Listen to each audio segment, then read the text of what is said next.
We are joined from Colombia today by illustrious TCC member Jack Goldstein. Welcome. Thank you, Stefan. Pleasure to be here with you. I want to go right to just a few months ago, an incredible trip that I was not able to participate, but I'll set the stage. Marquetalia, Colombia, former FARC territories. Talk about this incredible trip and region.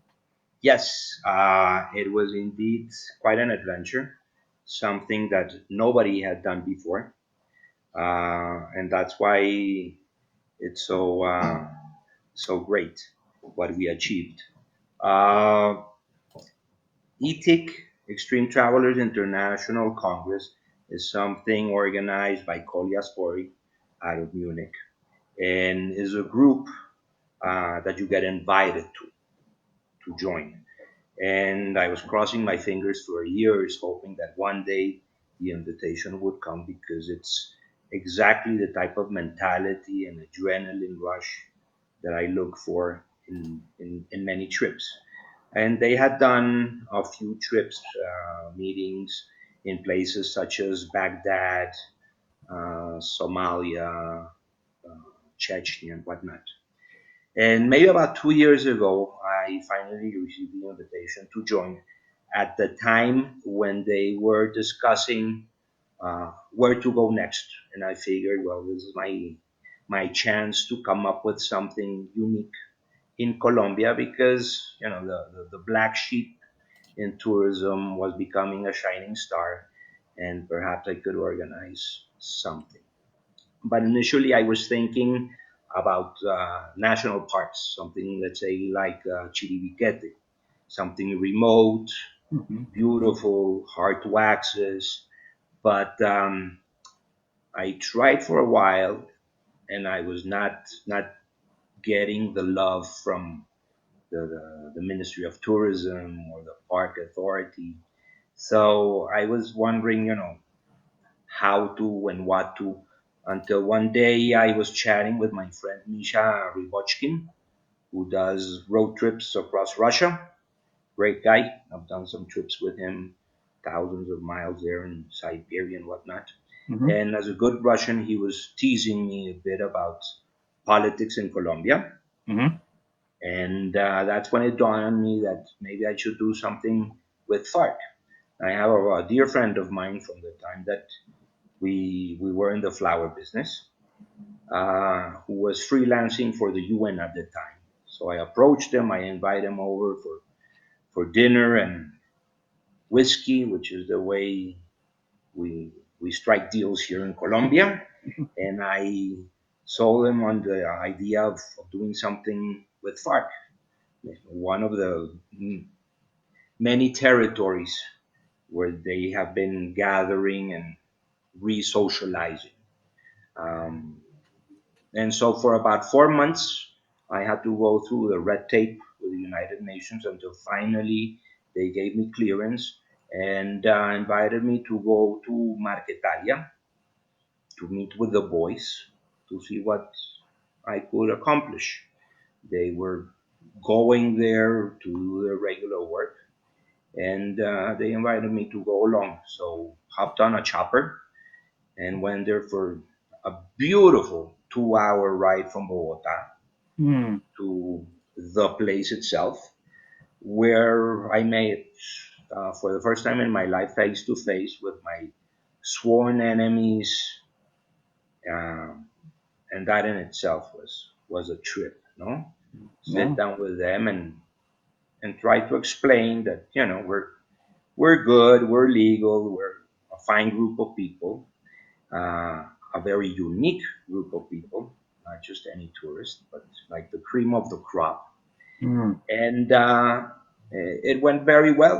And when I was introduced to them by UN personnel, they went through all the protocol and the formalities. But when it was my turn to talk to them, I decided to switch language and use a more mundane jargon to connect. And it was very easy to connect. Of course, I mean, I was dealing with people that did logistics for a living, no? So Mhm. Mhm. so they understood it very well what was needed, I came back to Bogota, started working on the program, and eventually connected with somebody in the higher echelons of FARC, which is now a legal political party. Hmm. Otherwise, I wouldn't have done that. And the guy that I organized this was the one person in charge of gathering all the arsenal of FARC and turning it over to the UN. So high level guy who was one of the signatories of the peace deal in Havana, Cuba. And for about a year, we worked on the project. And I waited until the package was well structured to approach other parties in Colombia, because something that I did not want to do from the very beginning was to pre- to romanticize the revolution, Hmm. but provide like a level playing field for all parties involved in war and peace in Colombia. So eventually, I was able to bring in, of course, the United Nations, who were with us from the very beginning, but also local authorities, the Indian reservation in the area of Marquetalia, victims, an entire army brigade, the National Agency for Reconciliation. We got a couple team TV crews, one actually from Netflix. So altogether, we were 36 tourists, Hmm. but we mobilized on top of that 300 people to Wow. make this work, and it worked beautifully. I mean, it was a wonderful trip, and as I mentioned before, very unique because nobody else had done that, and I think that for a long time nobody else will do it again because things are very fluid in Colombia, to use Hmm. mild terms. So it was a one and only opportunity to be with historic people, or low level people that can tell you stories and traverse the geography of this country, which is amazing. Hmm. And I am of the belief that only by traveling the distance and going through the hardship of getting to places that you really get to understand why this place is what it is, why history has been so dramatic for Colombia. You mentioned not wanting to romanticize it, and we as visitors struggle with even World War II concentration camp visiting. What's appropriate? Different sites, Rwandan genocide, all kinds of Mhm. uh, historically significant places. Seeing this group of travelers that you organized, what were your impressions? What did you feel is the way for someone new to a culture to visit such a complicated historical place? Well, the the the 36 of us um, are all refined travelers Mhm. from various backgrounds, but because of the concept behind ETIC, they all knew they were going into a politically heavy territory. Mhm. So they were well read, and I made sure that they would get prior information about who we were gonna be meeting with, and history, Colombian history, for some background knowledge. So you know, they got the package, and to start the trip, we met for dinner here. Mhm. We had a mini trade show where former FARC rebels were able to present the arts and crafts that they do, beer bottles and books that they've written, rubber boots and whatnot, and get to chat with them over again whiskey, wine, cheese, and then we sat down for nice dinner where many people got to speak. You know, we got the head of the UN mission to Colombia. He was there for the initial dinner. We had all the FARC commanders from Timochenko down, all the FARC senators. We had people from government, and they all got to say their piece. And Mm. for the concluding dinner, when we came back, we had the deputy minister of tourism. So you know, everybody got not just the adrenaline of going there and getting muddy and wet and tired, but also, you know, in hindsight, the, all the information I think that was needed to comprehend what they were dealing with. Hmm. Excellent. And yeah, I've heard many stories from different participants of the rains, lost phones Yeah, being recovered, I think horses. I mean, just incredible. I was I watched when Charles Veely was with you. I Yes. know he Yeah. got soaked. Uh, So many yeah, have been. I told them from the very beginning that you guys, when you first thing you do when you check into the hotel in Bogota is you sign a waiver because I don't know if I'm gonna get you guys back in one piece. No, so some people got soaked, some people were tired, but you had people like Don Parrish, God bless him. I think he's 75 years old, and he walked back and forth. I mean, amazing. We had people between the ages of 18, my nephew Ethan, to 75. Mhm. Um, it was quite a trip. It was quite a trip because it took us about 12 hours by car from Bogota, and you had to see the site because we were three minivans. FARC had five bulletproof cars plus their entourage. Mhm.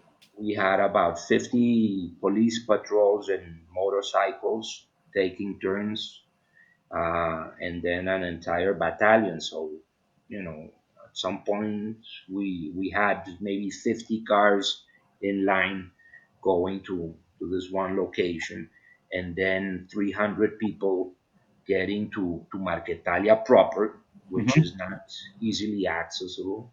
I mean, we had to go either by foot or mule about 3 hours from the place where the road ended. No? Mhm. So, so it was quite something, and I'm sure everybody felt it to the core. Some people came back extremely happy. Some people came back tired and soaked, but it was indeed a unique experience. I want to ask you about. Mhm. Go ahead.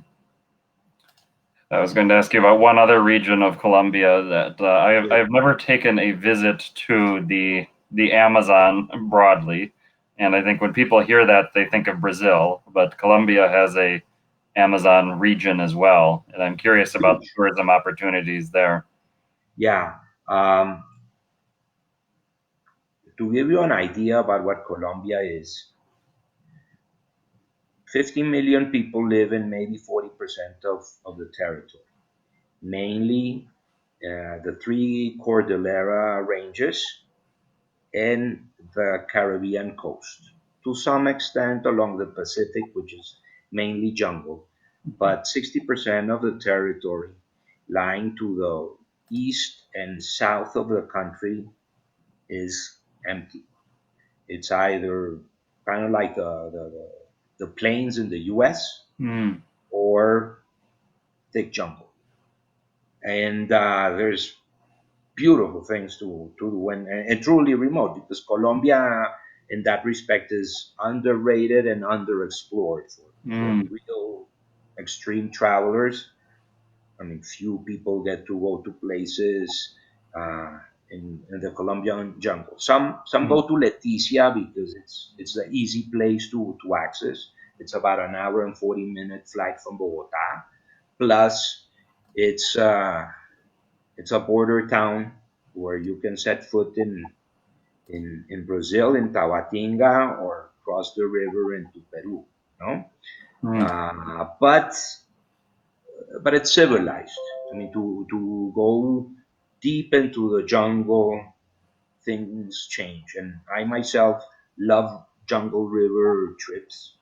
Uh, Back in '94, I did one of the toughest trips I've ever done, and that was, let's say, mainly along the Orinoco River, along the Colombia Venezuela border. No mm. man's land. We hired a guy that took off 2 weeks from working in a cocaine lab to take us around. I mean, that's the type of of people that you deal with, or remote Indian tribes. We would Okay. spend the night wherever night would strike, and hang our hammocks or Mhm, tents, or ask for a space if we found an Indian tribe. mhm, And these are places where very, very few people go to. We went to a place there called Cerros de Mavicure, which is an amazing place with huge monoliths, huge rocks that rise above the jungle. mm, Not like the Puis, but like hmm, huge rocks. mm, You get to see the most beautiful landscape from there. And also, after we came back from Marquetalia with some people that decided to stay longer, we rented a Cessna and flew over Chiribiquete National Park, which is the newest addition to the World Heritage Sites here in Colombia. It's a huge park. Uh, I'm sure it's the largest in Colombia. Uh, I don't know how many hectares or square kilometer. I mean, but huge chunk of territory. mm, And right now you cannot access it by land or river. The only way to get there is to fly over. So and they don't issue permits that easily. So we had to secure uh, a date about 5 months prior, because at the time before COVID, they only allowed up to 3 flyovers per week.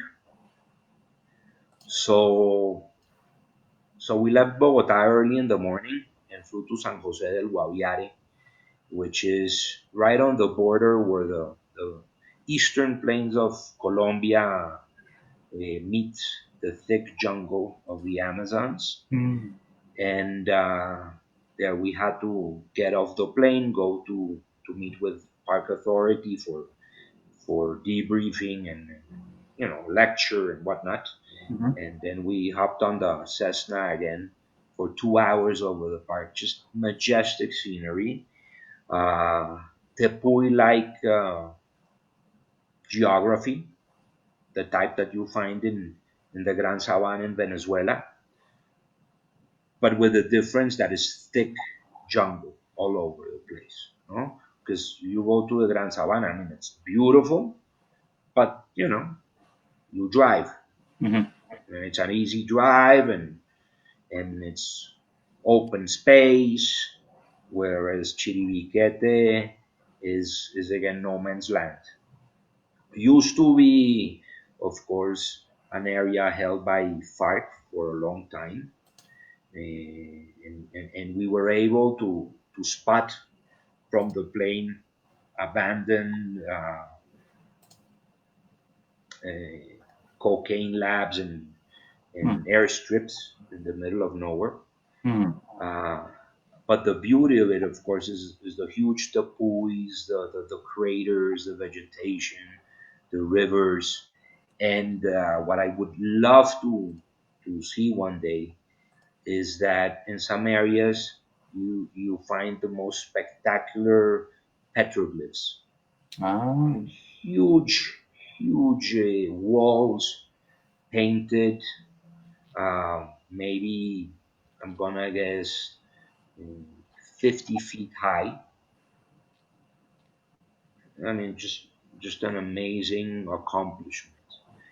Again, in the middle of the jungle, but that's something that I believe only Prince Charles was able to visit when he came here, maybe 8 years ago. Of course, they flew him specially there and they showed him the place, but uh, us mortals, for the time being, are not able to get there. But there are some other great places in the jungles of Colombia, like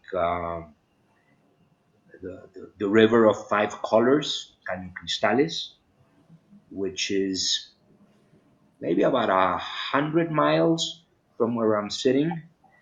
But again, in Colombian geography, 100 miles can sometimes mean an entire day, Hmm. because to get there, the easy way is to fly from Bogota to Villavicencio, which is 80 kilometers, but usually a 4 hour drive if there are no mudslides and, of course, the Hmm. bridges still stand. And from there, you fly to La Macarena, and from there, you have to take a four-wheel drive. So until you get there, you spend an entire day just to do what what on a map is on a straight line is 100 miles. And it's a spectacular river, you know? And because of the algae and the minerals there in the rocks, you get to see fascinating colors, and again in a beautiful landscape. So there's plenty of remote jungle destinations here in Colombia, also on the Pacific, or near the Pacific. uh, Catillos National Park, which is another World Heritage Site, totally inaccessible because, I mean, Marquetalia is piece of cake and peaceful compared to Catillos National Park. But the beauty of of getting to those places is to appreciate the nature at its best. Colombia has by and far the largest variety of birds in the world, and I think it's second in rivers after Brazil. So there's a lot to see, and again, the feeling of pretty much being able to claim that you're the one person that has managed to get there. And it's really fascinating. Oh, that's incredible, and I feel like much of northern South America has gets overlooked Oh by yeah, the type of country collector, extreme travelers, and I think after listening to this, that certainly none of us will overlook the riches, challenges, dream trips that just are contained. I think we need to have you do a multi-part documentary walking us through the gladly. regions of Colombia. It's I incredible. will do that gladly. Sure. I want to, before we run out of time, I enjoy meeting illustrious travelers, and you brought my attention to one that I confess my ignorance, Benjamin of Tudela. Oh, And ho, ho. Yes.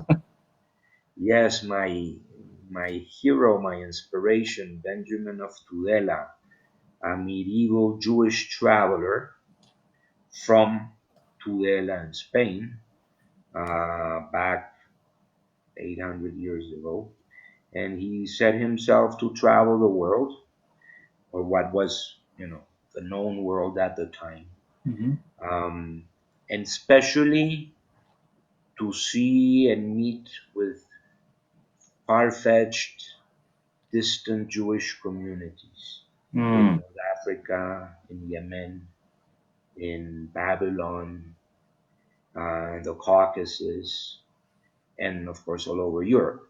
So something that I've done myself over the years, and I try to do as much as I can wherever I go, is that go and meet with Jewish communities of or descendants, the ghettos, the synagogues, the cemeteries, um, places of historic interest. So I've done quite a bit. I'm very proud of what I have accomplished over the years. Been to, again, also remote places, um, and ignored by people that like Judaica. Mm. Itil, the old capital of the Khazars in the Volga Delta, Oh. or the airport, the old airport in Entebbe, where the raid took place to free the hostages, to find a very nice plaque uh, at the base of the control tower. Now it's that that airport is now used by MONUSCO, UN forces for the Democratic Republic of Congo. So it's not a commercial airport, and you have to finesse your way in. No? I have no doubt you have these incredible skills to do so. Uh, Do you have a record, or is there a resource that encapsulates these Judaica travels and I sites that have, people? I've, actually, I've launched recently now, thanks to COVID, a blog in Spanish. It's called Valija de Apócrifos. Kind of like translates to luggage of apocrypha, where I've Mm. been uploading articles I've written over the years, and a lot of them have to do with with these places, with Jewish Mm. communities in Uganda, Ethiopia, Georgia. eh, Azerbaijan has the only remaining shtetl in the world, Mm. Krasnaya Sloboda. So slowly but surely, I'm republishing articles that I've written for other magazines, and I'm having them um, posted on my new blog. Fantastic. We'll share the blog link in the show notes. I've shared your biography, your hotel, the TCC Oh, thank you profile. very much. Thank There's you. so much to explore. I want to close with that TCC profile where, amongst your favorites, you picked one that is often cited as an oddity, but not necessarily a world favorite, Abkhazia. Oh, ho, ho. I love that place. Hmm. I simply love it. That's a place I went to with my friend Misha Rivochkin, who I mentioned before. We were there in September of 2012, and it coincided with, I think it was the 19th anniversary of Abkhazian independence. Um, we were there initially for a day and a half, ended up staying three because we loved it so much. I mean, the place is just beautiful. It has a tropical air to it, and uh, you finish crossing the the Russian plains in the south, and you get to the Black Sea, and all of a sudden you have palm trees. No? And I myself like um, politically hot places. No? Mm. There's something, I don't know, macabre in me that likes to see the ruins, or go to the places where recently there has been war. So you're going to And be Abkhazia offers visiting my country next plenty in of the that. United States. Oh, thank God it's still far from that. But anyhow, in Abkhazia we had a bit of an experience because I wanted to go all the way to the Inguri River by the Georgian border, Hmm. and it was that day. It was Independence Day, Yeah. So, it took a lot of uh, convincing along the road. There were many roadblocks, but again, had to finesse to let us through. And it was just massive military Hmm. presence, Russian, and there was some, I believe it was Danish troops as well, peacekeepers. Yeah. And I was, a small camera, Hmm.